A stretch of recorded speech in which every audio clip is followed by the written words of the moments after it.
Okay, ito mga kapuso, chika na po tayo. Game si ex-PBB house guest Ivana Alawi na sinagot ang mga tanong kung retokado ba siya at ilang misconception about her.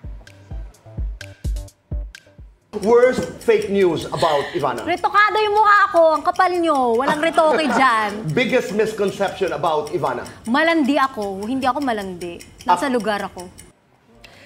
Sagot yan ni Ivana nang sumalang siya sa Fast Talk with Boy Abunda. Labahan ang setup ng interview na related sa kanyang viral video ng paglalaba. Guilty naman daw si Ivana sa paggastos para sa lalaki. Pero sa ngayon, single daw siya.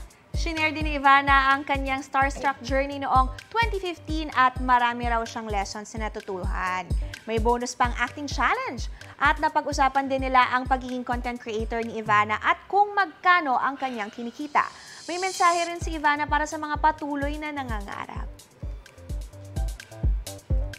Lumaban ka lang, huwag kang susuko sa mga battles. At lahat ng failure mo, gawin mo siyang kalakasan mo. Learn from every mistake and become stronger. And in God's perfect time, you will get what you want. Gusto mo bang mauna sa mga balita? Mag-subscribe na sa GMA Integrated News sa YouTube at tumutok sa unang balita.